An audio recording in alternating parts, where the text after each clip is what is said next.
Ladies and gentlemen, boys and girls, children of all ages, this is the 19th episode of the SuperNova Show.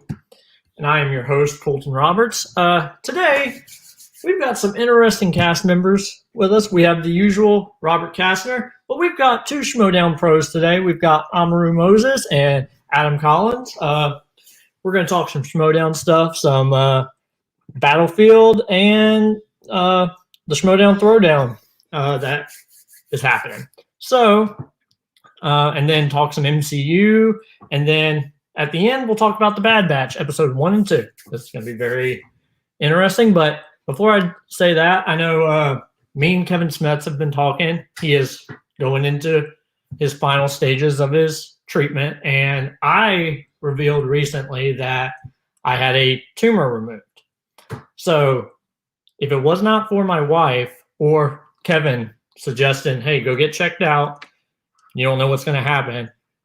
So if you're out there, you the 6 people that watch this show, guess what? You need to go get checked out, because if you can find it early enough, all it will do is be a scar on your forehead. It won't be any problem. You're going to be good. But as someone who just went through surgery for this, I don't want anyone to have to experience that later down the road. So that's all I'm going to say about that. Please go get checked out. But my first cast member that I'm going to interview is Mr. Adam Collins. What's up, Adam? Hey, Colton. Glad to be here and glad to hear the good news. I hope more people continue doing what you did. Yeah, absolutely. Yeah, like my wife definitely told me, hey, you're going to go get this checked out. I had this lump for about 1.5 years on the middle in my forehead. And I, as the usual male specimen, I don't want to go to the doctor. She told me I needed to. And then Kevin told me, hey, you need to go get that checked out. Yeah. It won't do you nothing, but it might be something. So always worth it. But yeah, we're stubborn about that kind of thing, but always worth it. So yep. Glad you're spreading the word. Yep. So how are you doing, Adam? We've never had you on the show before, so my viewers get to see what you're all about. I know you're in the Schmoedown, but so some people last time I checked, yeah. Yep. Former singles champion, and you and your team partner just advanced in the team's tournament. So how are you doing? Doing all right. Yeah, season started off bittersweet because I'm proud of how competitive the match was with Dan, but losing is never what you want.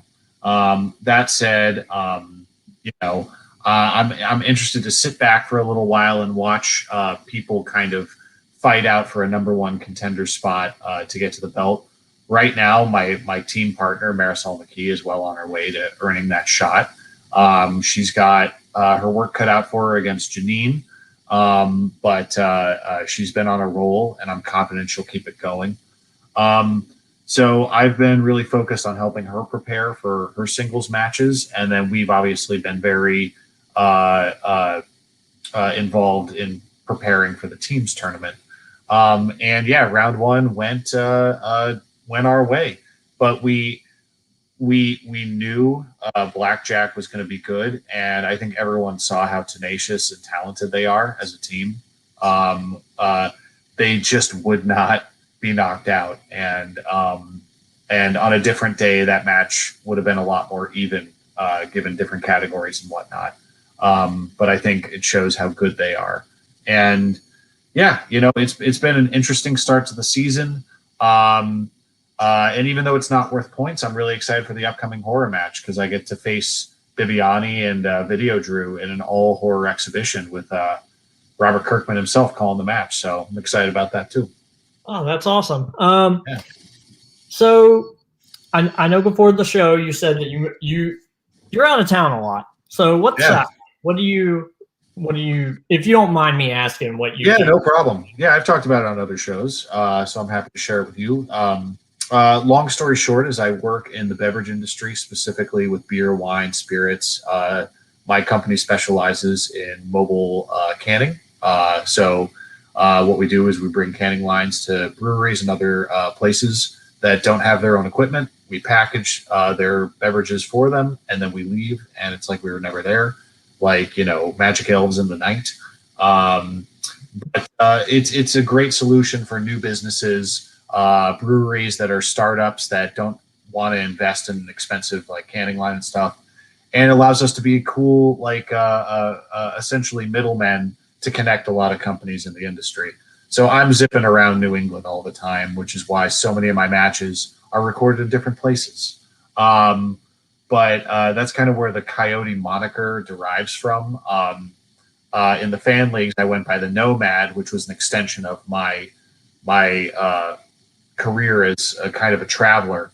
And when Christian approached me to be in the league, he wanted to kind of do a spin on that that had a little bit more of a phonetic punch and a little more imagery. So Adam the Coyote Collins, had a ring to it as far as Christian was concerned. And coyotes themselves are wanderers by nature, so kind of plays into reality a bit. Oh, that's really neat. I've never heard that story before. There you go. That's really interesting. So I have a question.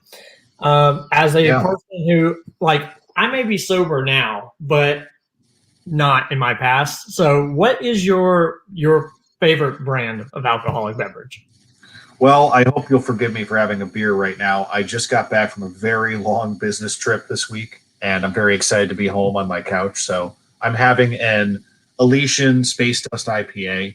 It's just a good go-to 6-pack I buy at my local store that's always in stock.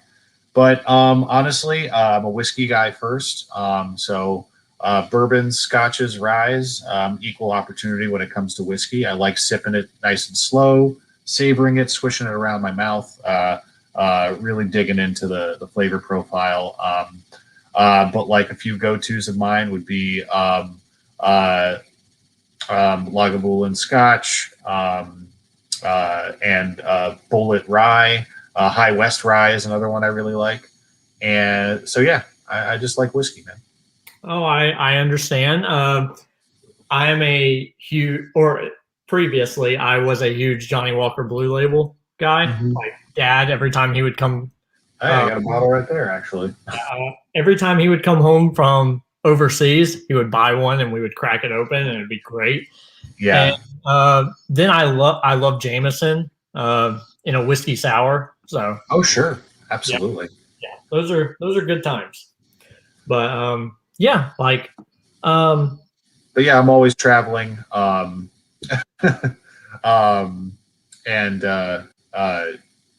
just work with a lot of different companies, but it's fun. It kind of plays into the current form of the Schmoedown with it being digital. Currently,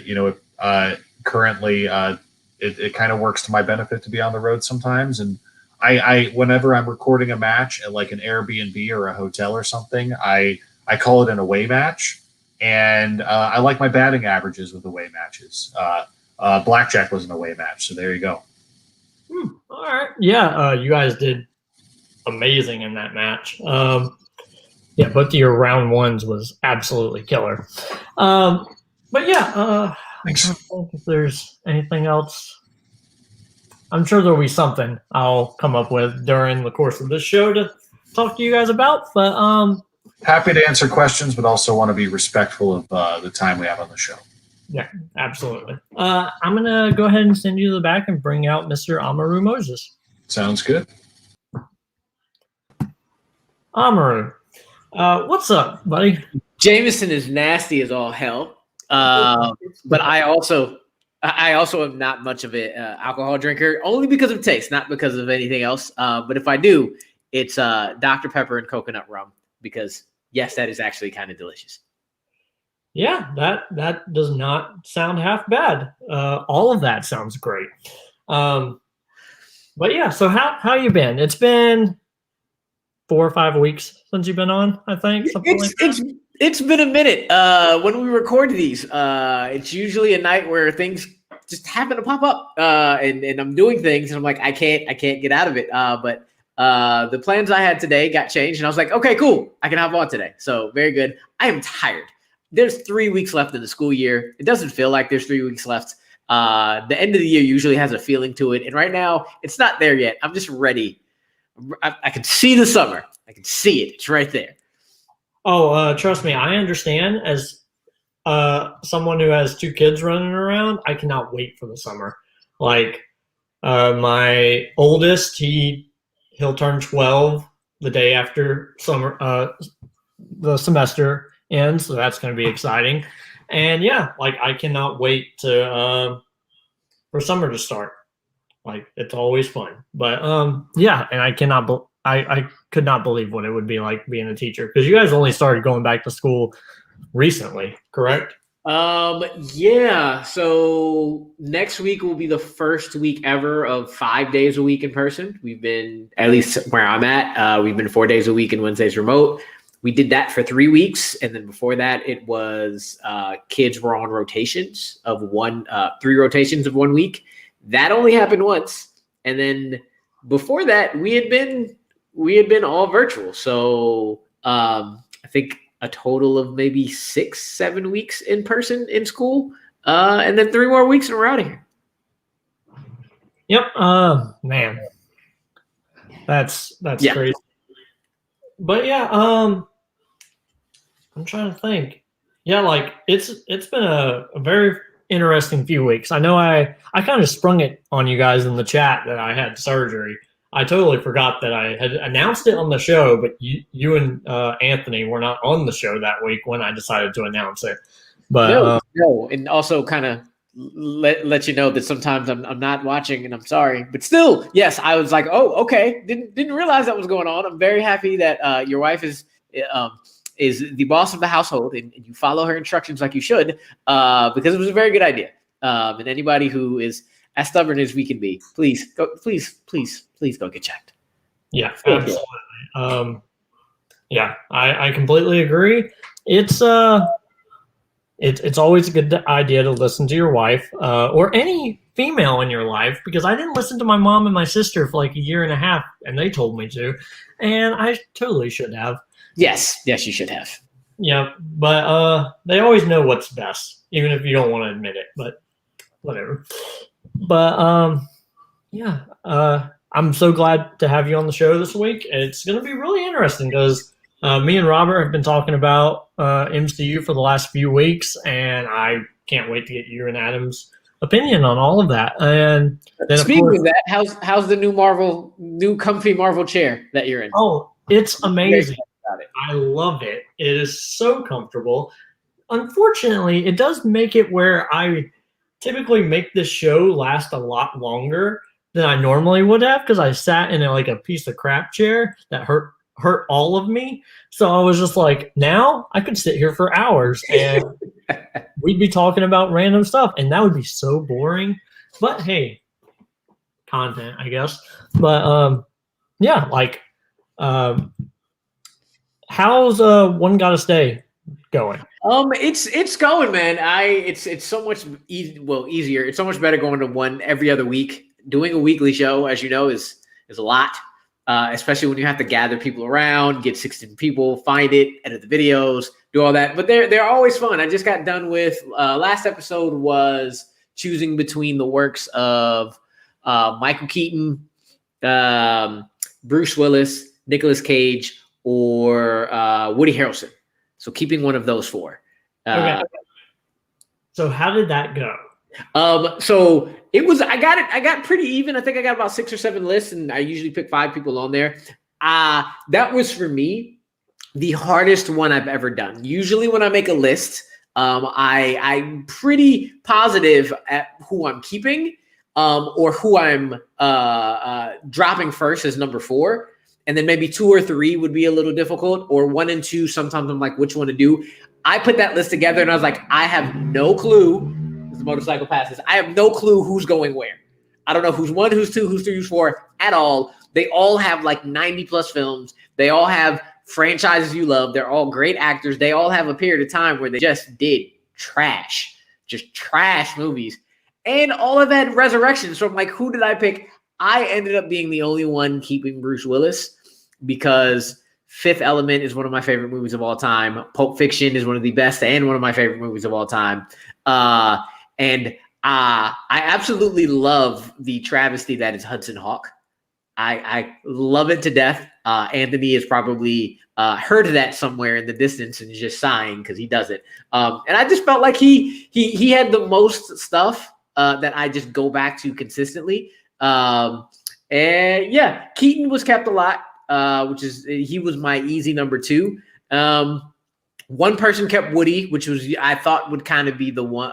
Woody is who I thought would be number 4 usually. One person kept him, and then Anthony was on the show. So Nick Cage got saved. Yeah. I made the list and immediately tagged Anthony like, you're on this week. No question. Nobody's going to ask what your number 1 is because it's Cage. But we want to know everything else. It was fun. It was a good time. Yeah. Yeah, that sounds very interesting. Of course, I've been on the one episode where I chose The Rock over Jackie Chan, and that was a mistake. But hey, you keep it what you got, man. You keep it what you got.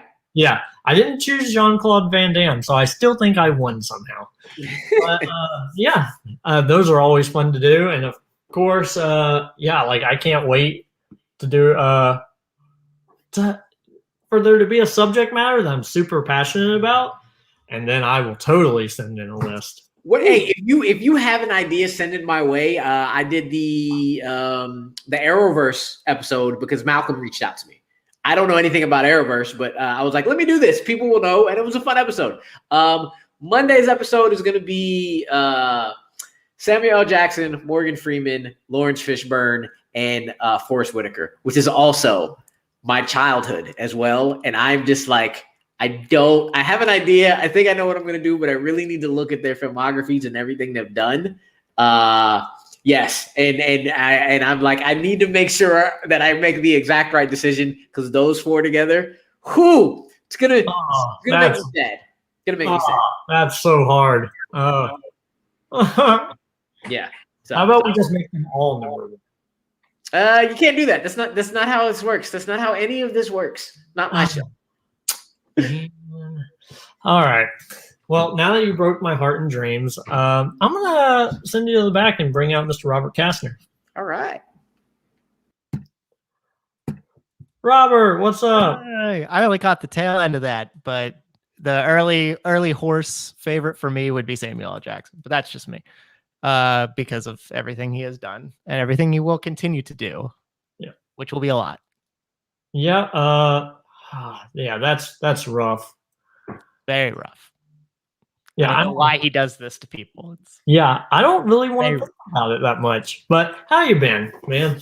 Oh, it's been a long week. It's Sunday, so I had some matches that had come and gone. This is like my big week for matches. So very happy to, at this point on Sunday, when you are seeing this, that those are wiped clean.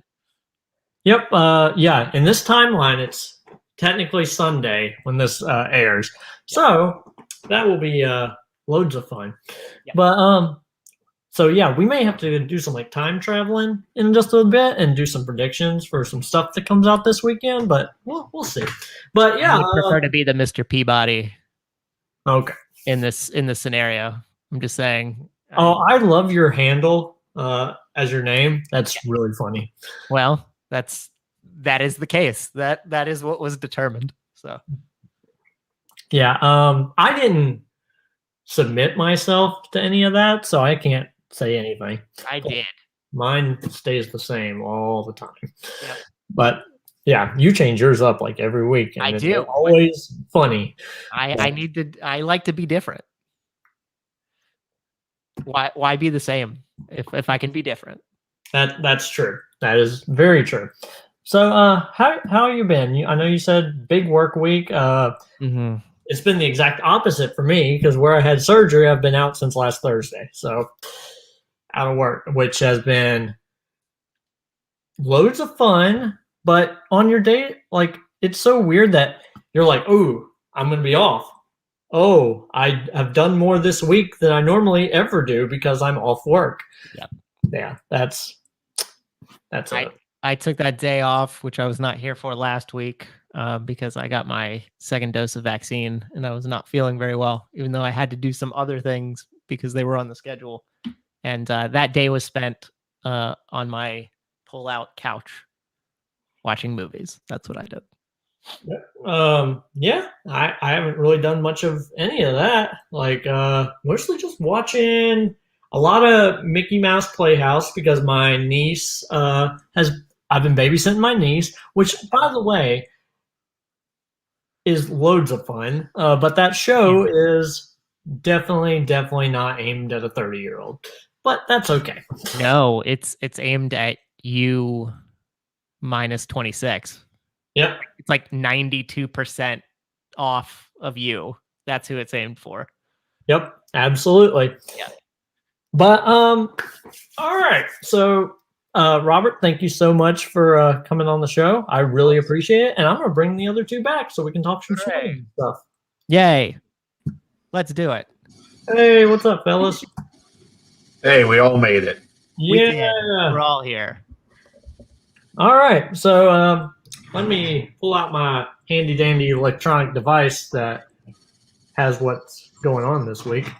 All right. So, I'm going to just quickly, just because Adam already brought it up, I cannot move forward without being very happy that Deception and Blackjack match had Janine the Machine and 3 Fan League alumni. I was very geeked about that. Extremely geeked about that. And you all murdered. So I was very happy with that. Thanks, man. I think everyone walked away with something to be proud of with that. And, you know, Marisol and I are obviously very happy about it, but I think Blackjack, you know, justifiably kind of upstaged our story a little bit because of their tenacity in that match. So I'm excited to see them play again. Jacoby tends to do that. He tends to do that. He talks a lot. He's really Yep. Yeah, that was this has been a very interesting week. Of course, now we know it's going to be you versus Dan Merle in the teams match, Danger Zone versus Deception. So how do you feel about that? he and I just, you know, we just can't stay away from each other. You know, we hit it off in that first match, and you know, we just want to keep it going. I'm really excited about the matchup. You know, a lot of people felt like it was predetermined, but I think Blackjack and Midterms both proved that they're really strong teams. Midterms showed up to play as well, and I was really impressed with them in that match against Danger Zone. But yeah, playing Dan again in a teams format, very exciting. Getting a chance to compete against Ben Bateman for the first time, that's also fun. And Marisol is on a huge upswing right now. She's playing lights out. I'm just really excited to, you know, compete, you know, in the teams division against these two guys specifically with her by my side, because I think it's going to be an incredibly competitive match. Yep. And then of course on the other side of the bracket we're getting Lightning Time versus Rushmore, which hey, we got a usual suspect here, so we can talk about that. I'm geek for that match. I know Liz. She won't admit it, but she wants to get Roka back. And Ethan is the most low key deadliest player ever when it comes to the smack talk. We all know how good he is, but he will strike you down with the quickness, and his ability to just make fun of Roka is hilarious. So add JTE to the mix, and I cannot wait for that interaction. I also can't wait for Lightning Time to get the win as well. But just the small, I want to see what Ethan says to JTE. Those are the barbs I want to see. Yep. All right. So Robert, you know those two matches are coming out. What do you think about Lightning Time versus Rushmore, and then Deception versus Danger Zone? Well, I am the uneducated person here. I'm also the person who doesn't have like the insider feel, so it's me coming from a purely outsider perspective. So we'll take your first match as you mentioned, Lightning Time versus Rushmore. I had predicted on this show, or maybe another show, I honestly can't remember. There's a lot of shit. I predicted that I thought, and somebody who will remain nameless, but who is in a panel beneath me, Would not agree to the fact because he is in the particular faction that I thought the usual suspects, depending on how things were going to go, would do very well this year. So my feeling about that would be that I will continue to ride on that train so that I don't appear as a waffler. So my guess would be that Lightning Time would win, but it would be like back and forth. It would definitely come down to the end. I have no question about that. On the other side, that's the match I'm more geeked about, obviously. It's not just because, again, someone who should remain nameless, who is in a panel diagonally downward from me, is also here. But I just think he brought it up too. And I thought it was interesting. He talked about the previous match, and he talked about Jacoby talking a lot. I can only imagine what kind of barbs and whatnot will be thrown out from the Ben Bateman side in this particular scenario. I'm interested to see how, Mr. Collins and Marisol will behave in that situation. They're very cool, calm, and collected, so I don't think they're going to be rattled at all. I'm just curious how that's going to go. And my guess would be that Deception will pull that out because of their even-keeled nature and because, as Adam said, Marisol's playing on such a high, and Adam has missed what's Adam missed? 2 questions in 8 matches? I don't know what it is. 9 matches? I don't know. I know it's a small number and I can only count it on one hand. So, I need the ones I missed to stop being worth 5 points, and then we'll be good. Well, that's fair. But other than that, so I would venture to say Deception. I don't feel great about it just because Dan Murrell's person that I enjoy the most in the Schmoedown, and him and Bateman have a lot of gold behind them. But I'll say Deception and Lightning Time will be my winners for those. Yeah, given the fact that you guys both did perfect, this is going to be a rough match for Danger Zone, in my opinion. That match was that was amazing. Like my wife, she does not get the Schmoedown at all. She doesn't understand it. But I was watching it and I was just I was flabbergasted the entire match on what's going on here. And she was like, "What is wrong with you?" And I'm like, she asked me, she was like, "Can we turn this off so I can do something?" And I was like, "Sure, babe." We changed the channel. I went and grabbed my phone and was like, "Yeah, I'm gonna go mow the grass for a few minutes." And I did that so I could stick it in the middle of my steering wheel and just keep on driving with it. I was gonna say, do you actually have a lawn? That's the question. Yes. Okay, good. At least you have a lawn. Yep. And I will say, at least the Deception versus Danger Zone, that match, both the names are wonderful. The team names are great. I will say, Rushmore, I understand. I do not understand Lightning Time at all. Well, that's the one to most obviously understand because it's the one. Yeah. I like to think of Lightning Time as a poorly translated Japanese action movie title. Nice. And it's just the most basic combination of their monikers, which that's fine. Yeah, it's kind of goofy in a fun way, in my opinion. Yeah. For sure. It was said they wanted to be the Super Friends at first, and they were like, "We're not going with that, so let's just make it easy and go there." Probably should have said Wonder Twins. That might have been better. But hey, It's okay. It's all right. For the Deception Danger Zone match, we know how good all 4 of you all are. So again, I'm going into the other side of it, and what I'm excited about is the fact that Adam and Ben are finally going to be on a match together. And the dryness of this man here who gets rattled by nothing, Ben trying to rattle him. I'm just gonna exactly.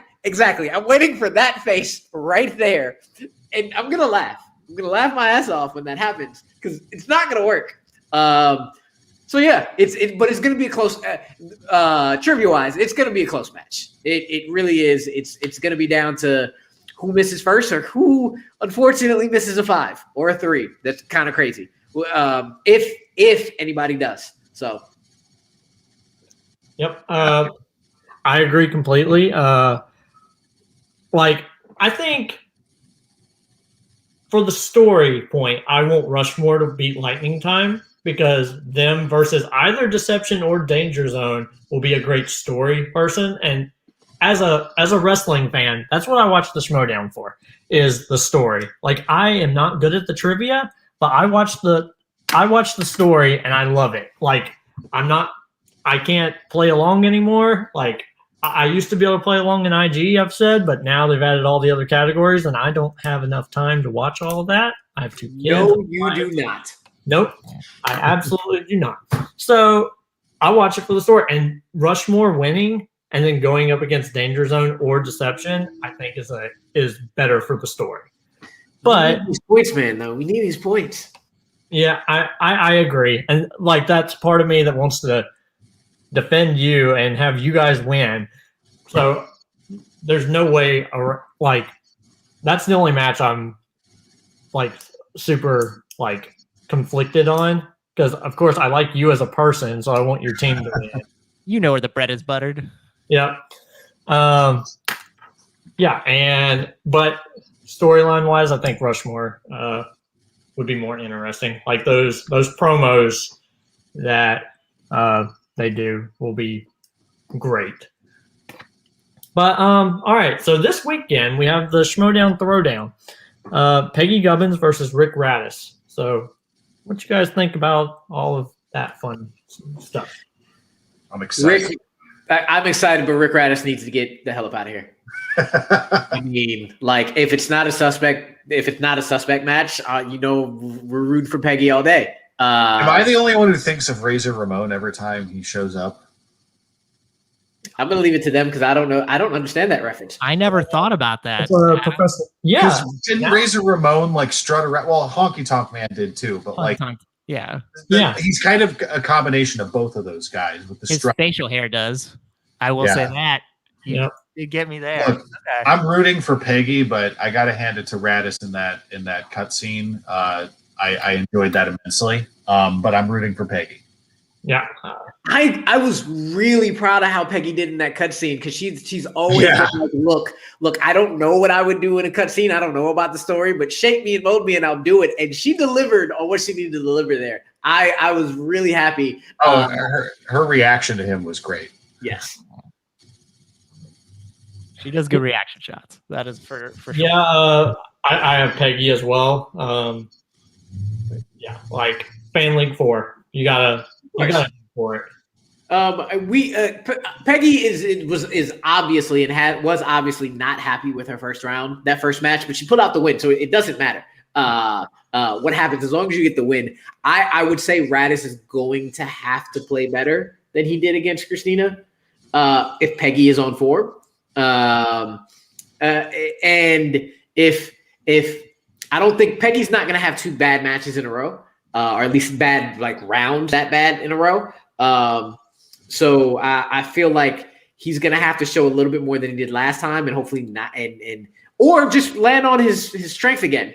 I mean, that always helps. But yeah, I got to go with Peggy. I know how good she is, and I know it's not going to be a TKO because he needed to get all the luck in the world to TKO Christina. Because Christina would have got first, and she would have got that either of the categories he spun, J-Lo or rom-coms. He would be 0-1 right now. So piggybacking off what Rue says, Peggy had the bad first round, and then she came back in 2 and 3 and was great. Last time we saw Peggy was her not having quite as good of a performance in the free-for-all. So now she gets to come back after that and could put on a good performance again. So piggybacking off what Rue said, I think obviously she's due for a good, putting everything together in this case. I will say for Radis' sake, for people with extreme character, he's one of the people who I've seen of the new crop who's actually had decent trivia knowledge behind it. So I've been impressed by that part of it. Like there have been people who have been great characters who I've been a little disappointed at their trivia knowledge, or people who are trivia great who I just know, and they're not like crazy ass characters. So Radis has been impressive in that regard, but obviously I'm gonna go for Peggy. She's in my she was in my faction before she got called up. So I will say, at least for 2 out of 3 rounds, Lomas did impress me trivia wise until he bombed hard. fair. Okay. I won't let that go. I'm not always just gonna crap on that faction over there. But he did bomb round 3, so He did. That's I impression I got. yeah, it's that I felt that was tough to see, but he did put up some good numbers early on, and I am low key rooting for a Lomas Radis team, just because I want to see how those two even have a conversation. That cutscene would probably win cutscene of the year automatically if they ever do it. Just saying. Yep, I concur. Necessary Evil. That would be my team name for them. That's a good pick. How you came up with that in 3 seconds, I don't know, but I applaud you. That's an improv brain right there, mister. That's what that's about.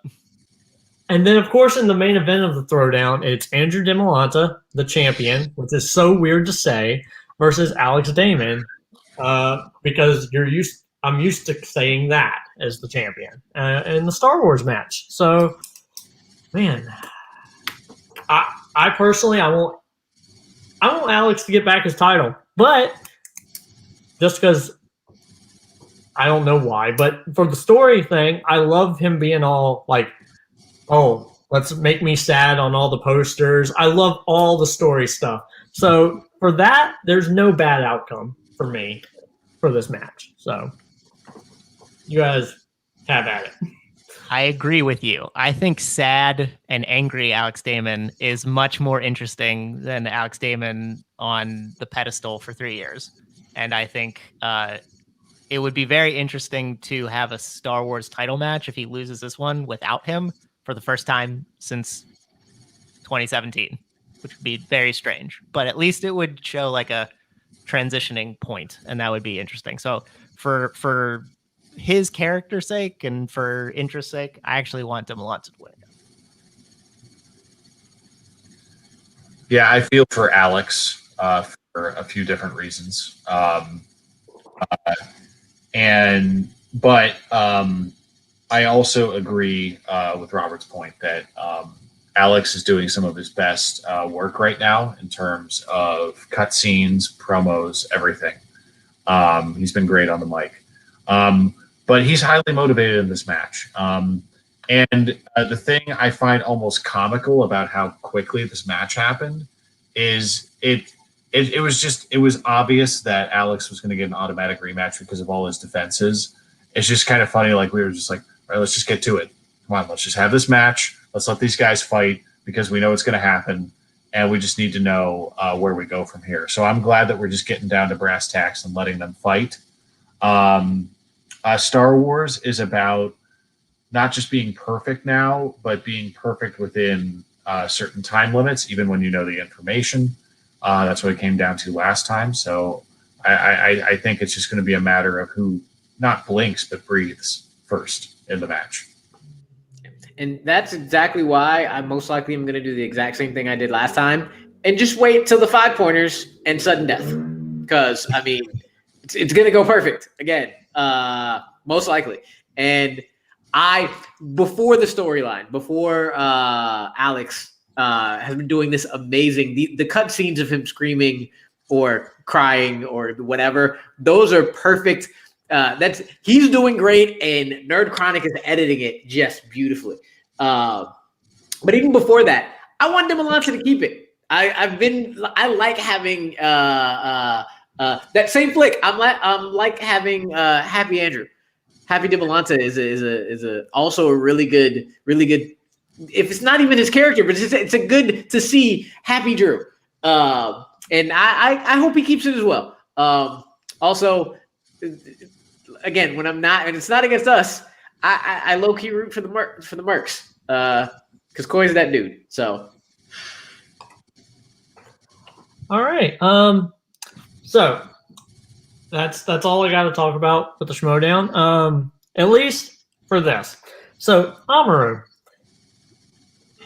I was watching the free for all a few weekends ago, and every time the Usual Suspect thing came on, I was like, "Oh, here he comes." Because you're on the poster, man. Yes. I was going to talk about this too. So many people are on the poster. Throw you off the scent. Oh, I know. Like, every single time I would hop out of the chair and my wife would be over there listening to Hawaii Five-0 or whatever show she is. I'd be like, go Rue! And then it's not you. And then it was never you. And I was just like, aw. No, it wasn't. Somebody like sent me the photo, or somebody sent me something about how was the free-for-all. I'm like, I can't say anything, so let me say, I don't know. I guess it was cool. And then they sent me the picture. I'm like, I'm on the photo. I'm on the poster. Okay, that's cool. Knowing damn well I was not going to be in the free-for-all. So people kept asking me, and I had to keep it coy, like, maybe not. In the back of my head, like, damn, I really want to be in the free-for-all. And when Jesse Swift came out, the anger that was in my heart about how I am not in this thing, and Jesse Swift is. No shade to Jesse. I was like, really? I saw Robert come out. I was like, that's cool. So he second year. He took out Babs. He took out Barbarian. Right. So the second year IG player, cool. I get it. He paid his dues, but Jesse came out. I was like, this is some crap. But the only reason I'm not flipping chairs is because there are legit 6 or 7 singles only players in my faction, and I all the way assumed they were going to be in there. So I kind of knew. I was like, I did text Sam. I was like, look, man, if you got to drop, I'm telling you, let me in there. I'm available if you need me. Nah, didn't work out. Next year, though. Next year, I so want to be in there. I so want to jump in teams before the end of this year really badly. I can do singles if need be. I am an overall player. But if it ain't IG, I am very much hoping I can get a team smash before the end of the year is out. I would love to show people that I'm not an IG only player. But yeah, that free for all, it was fun, but it hurt me just a bit. Yep. Hurt me too, Rue. It hurt me too. Gotta be honest. You and even Radis, I was like, wow, I can't wait to see how Radis interacts in this environment with these people. And it'll probably be one and done, but at least he'll be there. And he wasn't there either. And I was like, well, I know the poster's there to throw me off, but I'm still saddened. All right. So let's talk about the Marvel Cinematic Universe. Oh, yes. So me and Robert have been talking about it for 3 weeks. So I want to get your guys' opinion on a few things about Phase 1, Phase 2, and then you can join us up here in Phase 3. Just including the movies in Phase 1, who was your favorite hero and who was your favorite villain in Phase 1? And don't factor in their progress throughout the other phases. And just whoever wants to go. I'll take a shot real quick. Just keep it simple. Personally, for reasons on screen and off, Bruce Banner. I like that the Incredible Hulk is kind of the weird early MCU movie. I think it's quite a decent movie, and I find it interesting as a one-off with Ed Norton's take on the character. And then when Mark Ruffalo took over in Avengers, he did it effortlessly. He stepped in like he'd been playing it from day one, and he just did his version of Bruce Banner. He didn't concern himself with the existing film. And I think that cemented Bruce Banner as a really relatable and likable character from there on out. And I've always just gravitated to Bruce and Hulk on screen every time he pops up in any of the movies, personally. Hero-wise for me, it's going to be the same every single phase because from day one, I have been yelling that people need to put respect on Clint Barton's name because Hawkeye, from the second he jumped on that crane in Thor, I have just been like, Hawkeye is the man. He is the man without any powers. He gives Legolas a run for his money. So the Legolas line in Avengers was great. I laughed hard. And yeah, and I just like Jeremy Renner as an actor. I think he's really good in just about anything he does. Comedy, acting, comedy, drama, action. Anyway that it goes, Jeremy Renner, I enjoy a lot, and I like the character of Hawkeye in general. So I like Jeremy Renner selling real estate personally. That's my favorite Jeremy Renner. not the rock star Jeremy Renner. Well, I do like when he did Thinking Out Loud on Fallon. I care about that version of that song more than Ed Sheeran's, but that's just nice. When it comes to villains, phase one, I immediately thought Loki, and then I remembered that every time I watch Iron Man 2, it's a lot better than I remember, and a big reason is Justin Hammer. Sam Rockwell is another dude who can almost do no wrong. So I really like Justin Hammer in Iron Man 2. I hope he comes back in some way, shape, or form at some point. It's never too late in this franchise. No, never. All right, and essentially, so out of the 6 movies that are in that phase, what's your favorite movie out of that phase? And what's your favorite moment, singular moment from one of those movies? I'll go because I have it. It's Avengers. Iron Man is close. Iron Man is very close.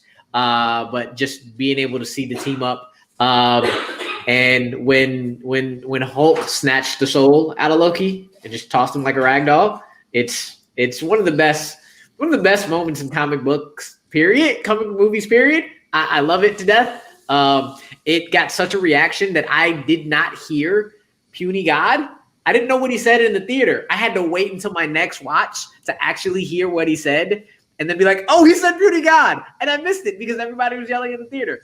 I had done an all-day marathon in the movie theater that day, watching every single movie up until that point. So pretty sure it was a little smelly in that theater. And then to have that happen, it was fun. It's a fun time. Yeah, it's hard to argue with the Avengers. And I think most days I would agree with that. I personally, Iron Man, I enjoyed rewatching it recently just because that puts me back at a certain place in time. I specifically was also out in LA for school at that period in time, and I got to see that at the ArcLight. Rest in peace. Hopefully it reopens in some capacity someday. But I saw that opening weekend at the ArcLight, and it was just very exciting. And just walking out of that theater, knowing that was different. This wasn't Spider-Man 4. This was something brand new. And then obviously Dark Knight came later, and that was its own beast. But Iron Man was something very special. And when I go back and watch it, it's just like being in a time machine, in a good way. So I gravitate towards that one a lot. But yeah, Avengers is the crowd pleaser. I mean, I love working up to that one whenever I rewatch the movies. in the Robert Castner tally, you're both at ones because Rue, you did Puny God, and Adam, you said Iron Man. So I'm just saying that's how we're connected right now. Continue. All right, so That's the goal, getting the Robert Castner tally. It's low on priorities. Trust me. I'm just saying. I'm just putting it out there just so everybody's aware. essentially same kind of questions for phase 2, and then we'll move on to phase 3 with all 4 of us. But yeah, like, what's your favorite movie in that phase? If you're I'm gonna get the easy one out of the way. For me, the absolute best Marvel Cinematic Universe movie, I would argue the best comic book movie ever, is Winter Soldier. For me, and best comic book movie ever. It depends on what your feel is, because you could say Dark Knight, you could say Logan. Into the Spider-Verse is coming very, very close. But I think Winter Soldier is the best combination of what you want in a comic book movie, and then finally realizing comic book movies don't necessarily need to be comic book movies. And it mixes that so well, and it is almost perfection. I love that movie to death. I think it's absolute brilliance. Winter Soldier is amazing. So Yeah, for me, it's a virtual tie between Winter Soldier and Guardians of the Galaxy for very different reasons. They're two of the movies I revisit the most. They're very rewatchable. So I think we honestly spoke well for Winter Soldier already. So I'll just say Guardians of the Galaxy for me was just like for a lot of people, just this unexpected surprise. I was familiar with the characters. And I'd seen more of them through the animated series as well as the comics, but seeing how well realized they were in the film and just that opening scene with Come and Get Your Love playing, that was so disarming and so enjoyable. And I was instantly in that movie from that opening scene. So Guardians, whenever I watch it, I have to finish it. That one I really, really love watching. A long time ago, when I tried to do much like me not being Schmoedown material, when I tried to do an audition to get on movie fights, they asked about what the best song in movies was. Come and Get Your Love was my choice, actually, interestingly enough, for a few reasons that I cannot remember offhand, but I appreciate that Adam said that. Well, it's an infectious tune. Yes. I think you have a strong argument any day of the week if you say that song is awesome. And then I'm gonna have to say, and think about it, I'm gonna have to go with two pretty somewhat weird picks for villain and hero. I think James Spader was the perfect choice for Ultron.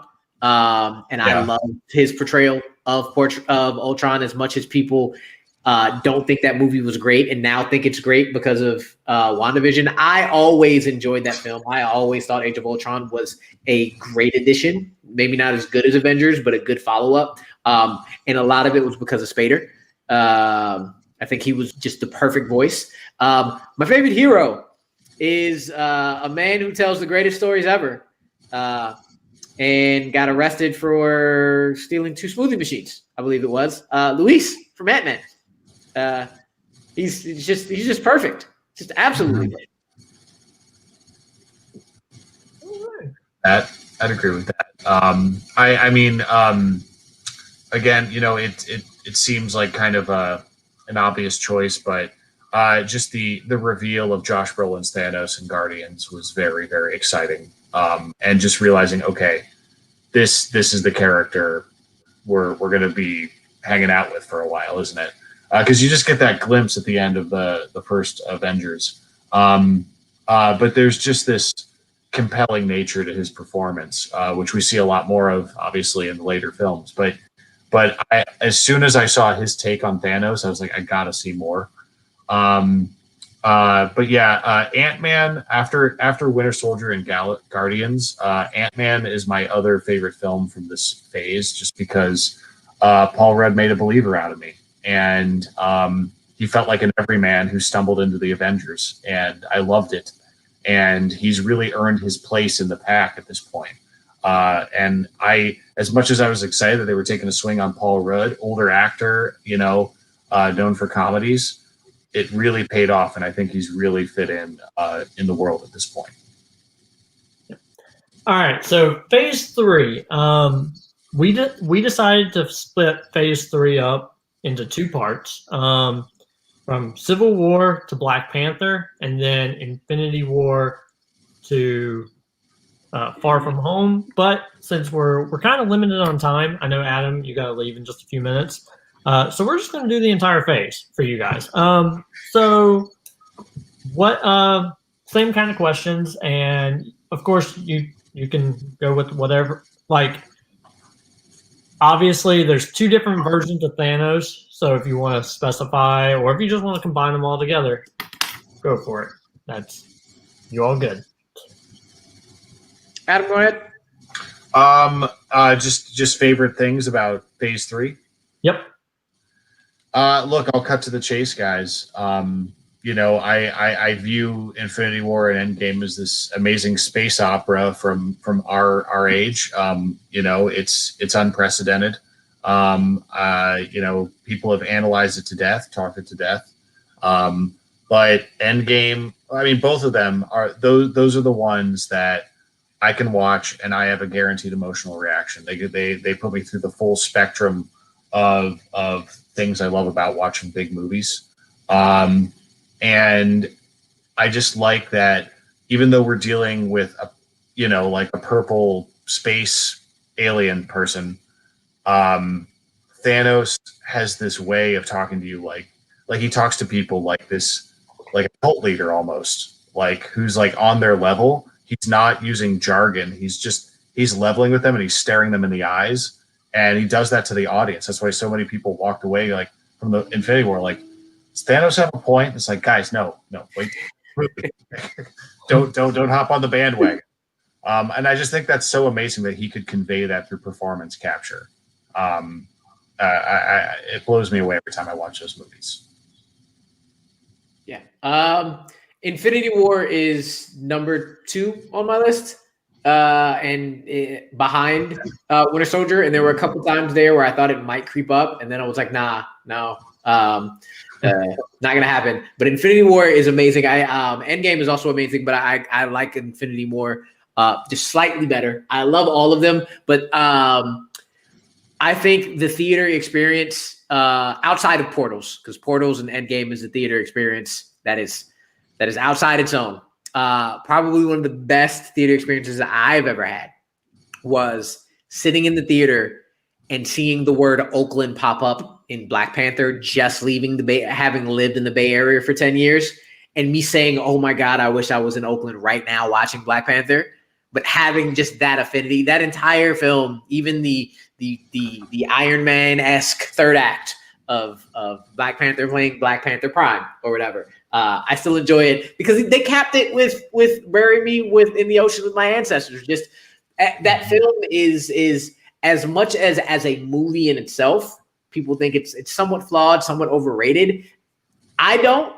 I still think as a movie, but as a movement, it is just one of the pinnacle moments in movie history because comic book movies in the MCU is a pinnacle just movement in movie history, and to become a moment of one of the biggest things that ever happened in movie history is something that isn't to be forgotten. Rest in peace to Chadwick, of course. Man was great in it. The women in it were absolutely amazing, and I'm so like, when are we seeing Lupita again? I want to see Nakia again. We've seen Denai Guerrero again. We've seen Shuri again. Bring Lupita back, please. So I can't wait to see her again. Black Panther's amazing. It's a great movie. It's like I think it's tied for 6 with Iron Man on my overall list. But that just shows how great the MCU in general just has been on delivering on movies. I don't consider there to be a bad movie out of all of them.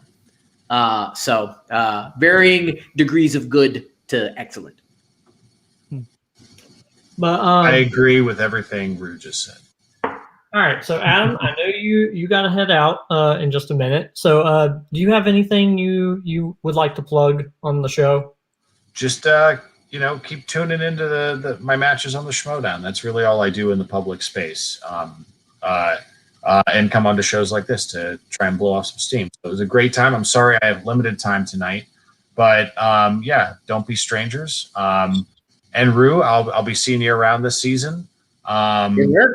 There's I don't think I'll get in your way anytime soon, but there's even a chance they might let me dabble in the IG arena this year, so we'll see. Hey, either way, if that happens, or I can get a random team match and see how I do against Deception, I would love to see it. Love to see it. Well, you're a very welcome addition, and Appreciate you. Good to catch up with you, man. All Yes, right. sir. I'll talk to you later. All right, thank you so much for coming on. I really appreciate it. Thanks, guys. All right, so yeah, all right. Yeah, I completely agree with everything everyone said. Of course, I think Thanos in Infinity War is better than Thanos in Endgame. Well, yeah. I mean, you're with him the whole time, and that movie is his movie, and Endgame is not his movie. So yeah, he goes from his sitting in both movies is amazing, though. Yeah, the way my he God, sits, yeah. front to back. When Adam brought up Guardians, and I was like, yeah, I mean, we're just sitting there like, get out of the chair. Like, he's going to come out of the chair. Like, nope, he's just waiting. But it's going to be great when he gets out of that chair. and it'll happen at some point. Yeah, an Infinity additional 4 War years. is to the point where, like Adam said, I left the theater thinking, is he right? People are awful. No, And he's not right. Just make he's more not food. right. Just make more food or build more worlds. You have a reality stone. Yeah.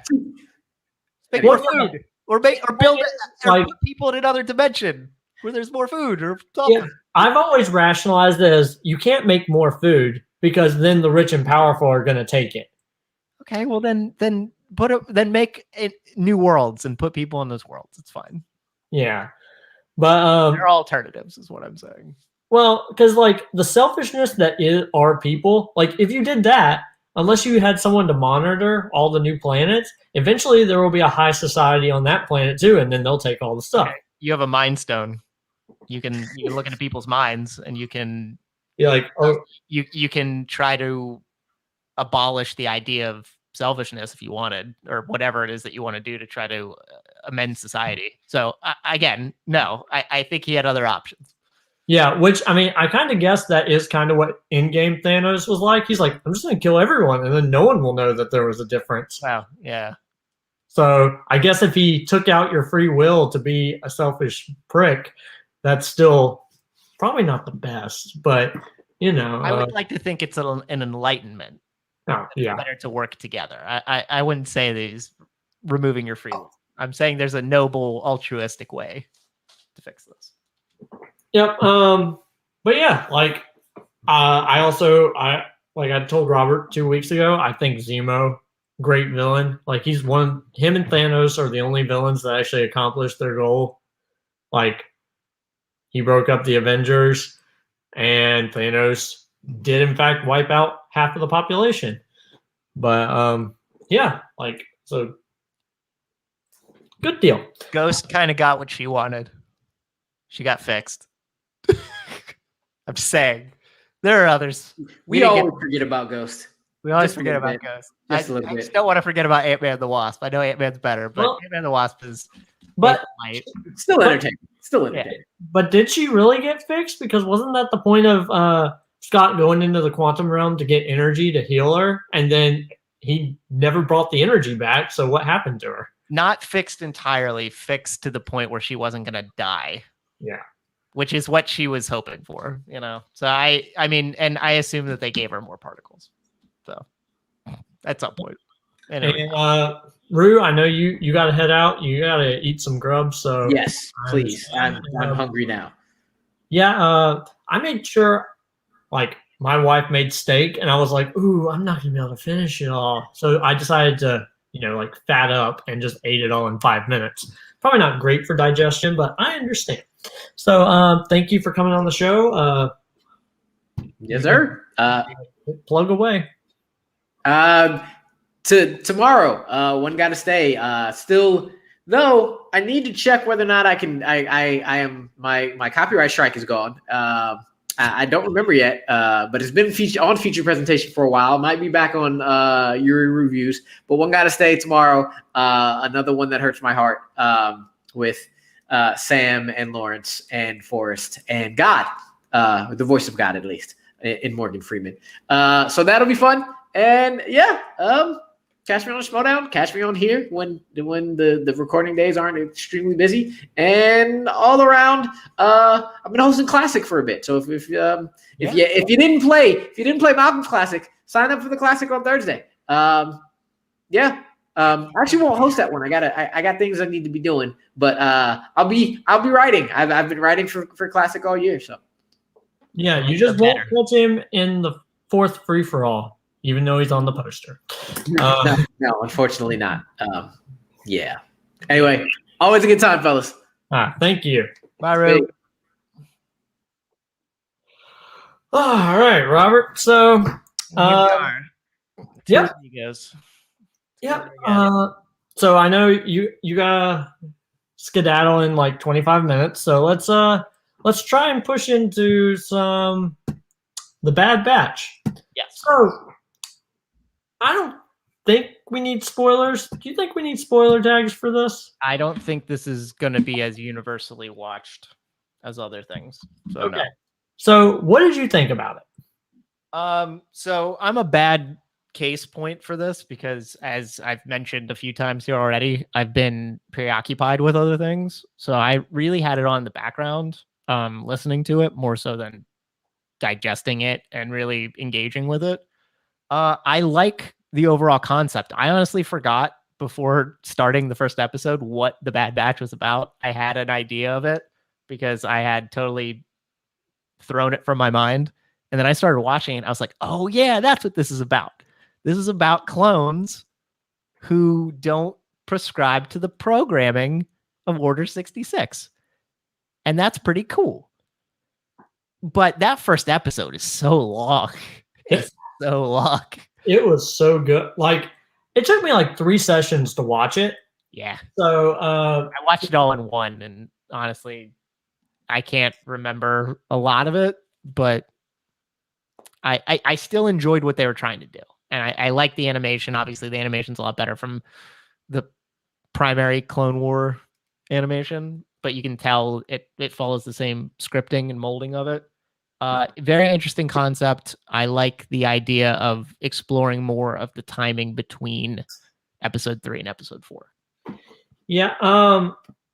So Friday morning, I had to watch my niece, and so I started watching it. And so there's a scene where when they get to Camino, they all exit the thing, and like Tech is out, and he doesn't have his helmet on, and he's a pale-skinned, brown-haired dude with glasses. And my niece, who is 2 years old, turns around and she's like, "There's Uncle Bubba," which is my name to her.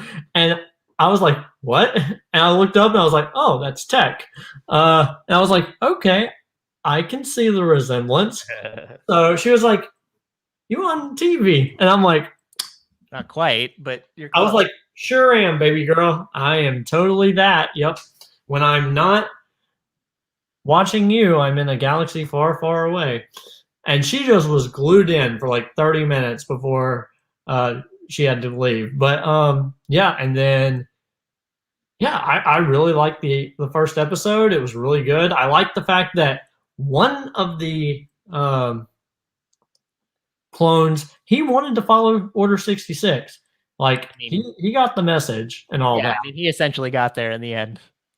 Yep. And I'm trying to remember his name. Crosshair. Yep. I think, to be honest, before he turned, like at the beginning battle, I'm like, I want to learn more about the sniper dude, because the sniper dude's cool. I haven't seen a sharpshooting clone like that. So let's learn more about that guy. And I do like, as a person who I'm a fan of most of the new Star Wars canon stuff that's around this area. I'm not a huge fan of the sequel trilogy, as we have talked about before, but I love Rebels. So the kid at the beginning is one of the main characters from Rebels. So I liked seeing him, and he ran off and he survived, and I was like, cool. Wait, is that who that is? Yep, that's Kanan. No shit. Yep. Oh, I didn't know that. Yep. I thought they said his name was Caleb. Yeah. So in between the times, like he stopped going by Caleb Doom and took on the moniker of Kanan Jarrus so that he would not be associated with his Jedi self. And he would like drink all the time, so it would suppress his force powers.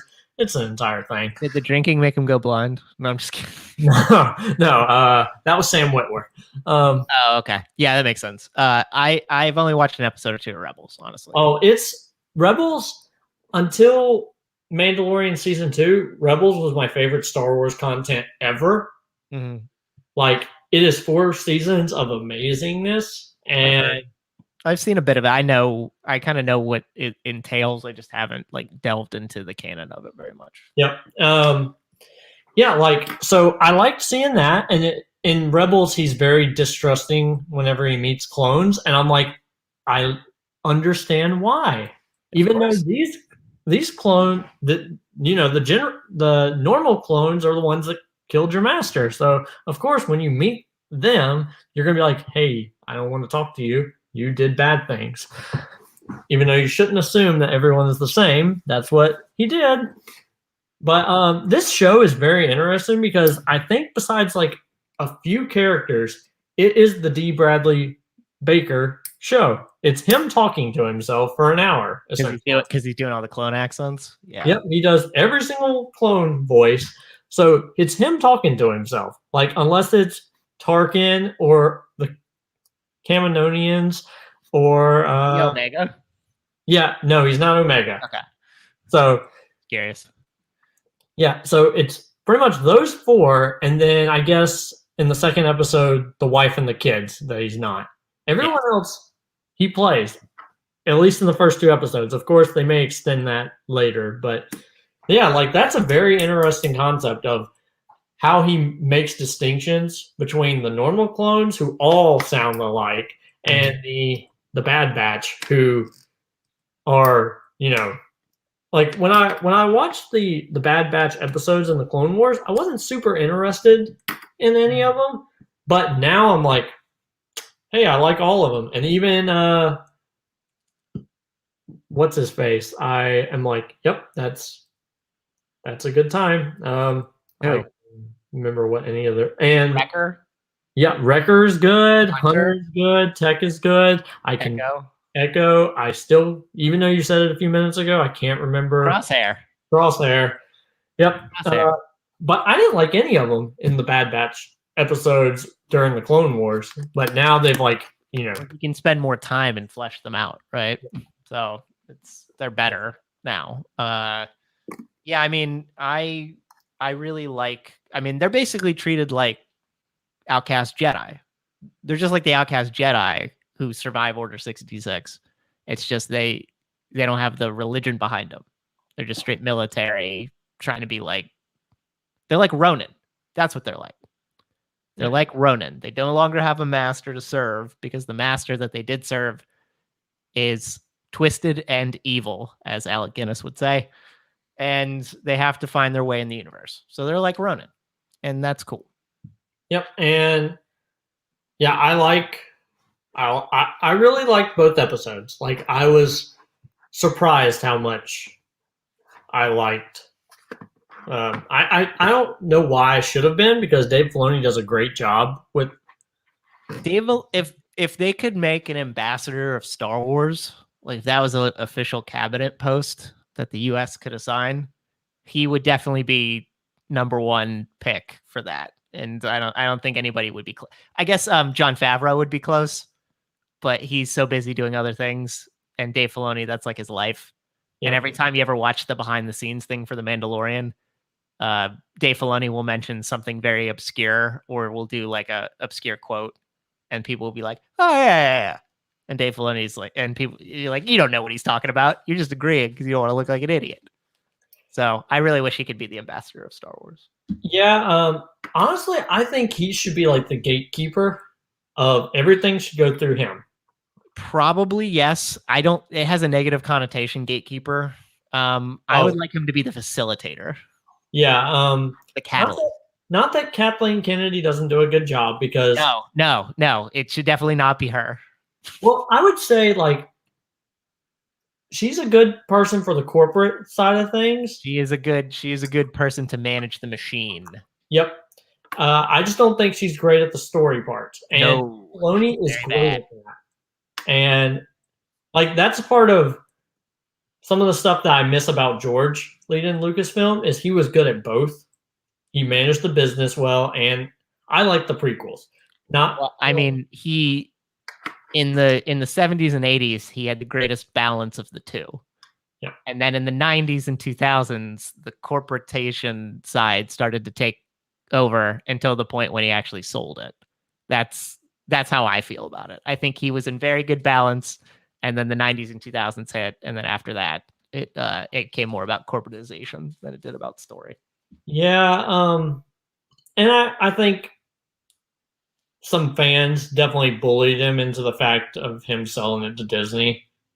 Like Probably. The prequels weren't, but I mean, now they're doing the same thing with the sequels. Like the sequels weren't what the fans wanted, and they killed like Kathleen Kennedy over it. But now, like they love The Mandalorian. Like I've always said, like they probably shouldn't make same way with like the MCU. Like I don't think they'll ever do it where it's just TV shows. No. But the MCU, the 2 TV shows they've had have been great. The 2 seasons of Mandalorian have been great, like universally loved. And if you can do that and release more content, why wouldn't you? But I understand why, especially I guess with the situations we are going through now with our theater chain, it just makes sense to only make it for TV. But they're never going to do that if the economy comes back and the theaters reopen. I think MCU Marvel has still hitting on all cylinders for the best of both worlds, for cinematics and for TV, small screen. I think you're right about Star Wars, though. I think they've sort of milked the best parts of what it is that they could do cinematically, and now everything that they do is either a carbon copy of something they've already done, or the swings that they take are so out of left field that people can't accept them. So they make for better, longer, serialized storytelling. Yep. Because even if you're in the world and you're following certain protocols, you can do things and then come back to things because you're not set on a 2-hour time limit. So I think you're right. But I think the MCU still has good stories to tell and characters that we haven't seen yet that still play well to reach. I don't want to say more people because more people watch TV now, but you know what I mean? More different kinds of people in greater droves through the cinema. Yeah. Now, I do appreciate, like, we would have never got I don't think we would have ever got a Mandalorian movie. If we did, it wouldn't have been as good. We would never have gotten a Bad Batch movie. I don't think we would have ever gotten a Falcon and Winter Soldier movie or a WandaVision movie. Or, heck, a Loki movie. So the series here, I think are good for that reason, is these ancillary characters that Civil War is kind of like a Winter Soldier movie. I mean, we had a Winter Soldier movie that with Winter Soldier in the title. I understand what you're saying, though. Yeah, like I don't think we'd get and Falcon and the Winter Soldier is so good. And WandaVision is so good. Like, yep. But yeah, we definitely wouldn't have got it on the Star Wars side. Like, I could see Kevin Feige like doing something along those lines, but I don't think they would ever do that in Star Wars. Like, I mean, the Bad Batch episode that came out this week, the 2 that came out this week were an hour and 40 something minutes long. Mm-hmm. That's just as long as the Clone Wars movie from back in the day.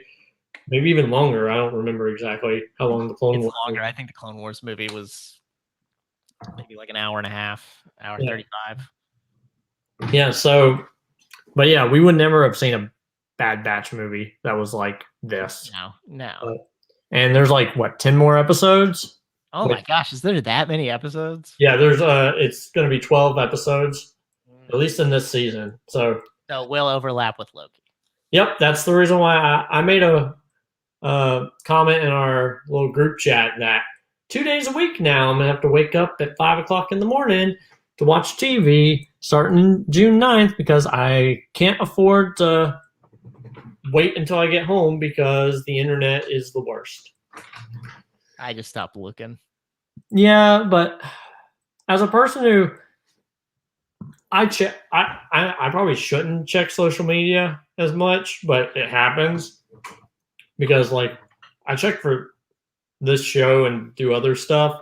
But yeah, like I could probably turn it off during those days, but that's like just waking up 45 minutes earlier for me is easier. But yeah, I can't wait for next week's episode. It's gonna be a really interesting time. Like I hope the episodes are still about 30 minutes long. Like even though I really liked the first episode and it had a lot of action and a lot of everything and good character development and all of that. But man, was it way longer than it needed to be. Mm-hmm. But yeah, that's just me. I know you got to head out in just a minute. So do you have anything you would like to plug or anything? They just did the series for the summer tournament in Fandom that just came out. They did the bracket. So the tournament matches, I imagine, will start coming out soon. I am part of that. I'm also part of the Multiplex Warzone tournament, which I imagine they will release the bracket of, and they'll start airing matches for that relatively soon. So got that. You will see. Go ahead. Sorry. I know they just posted your Full Metal Geek match last week, and then they posted my Full Metal Geek match this week, and that was we're both losers. Yeah, we sure are. Yep. But I put up a fair amount of points in defeat. That's what I'll say. Yeah. Yep. And then of course I get to play Antonio relatively soon, so that's going to be loads of fun. Yep. And then I have Full Metal teams and singles that will also more than likely be out within the next few weeks. So you can look out for those as well. I'm doing a lot is the point. Because I've managed to test in everything somehow. So just look out for that. And shows like this, obviously I'll be on air as much as I can be. Still working on my own podcast. I will come out with more details when that starts being more of a thing that actually gets recorded. Otherwise, at Robert Castner, Facebook, you know what it is. Yep. And of course, everybody, you can follow me on Twitter at ColtonRoberts8 or follow the show at SuperNova_show. Again, go get checked out. If you got any lumps or any weird things or whatever, go get checked out. It can't hurt. I mean, it was like $35 for me to go get that done. Not a problem. If it doesn't turn out into anything, then guess what? It's just, dinner for one night. Make the sacrifice. As well. Whatever. I like that as a PSA. That's a very good PSA, Colton. Yep. And of course, like next week is our 20th episode of the show. That is really exciting. Like this is going really well. Should we come into it with like the best 20ths of things? Yeah. And then of course next week we're gonna start Potter. Harry Potter and the Sorcerer's / Philosopher's Stone, according to where you are in the world. I can't wait to talk about that. Like I've talked about it before. That is my favorite film franchise of all time. So it's going to be really interesting to see how this all goes. And then of course in a few weeks I'm going to launch my own channel, and I've got some shows premiering on that. So that's good. This will still be on TMG. And we'll still be filming this, all that fun stuff. But yep. So that's good. Thank you, Robert, for coming on. I really appreciate it. And we're signing out. And thank you to Rue and to Adam Collins for being the stars of this one, for sure. Oh, yes, definitely. That was great. Schmoedown pros. And neither one of us are Schmoedown material. Nope. Not going to be. All right.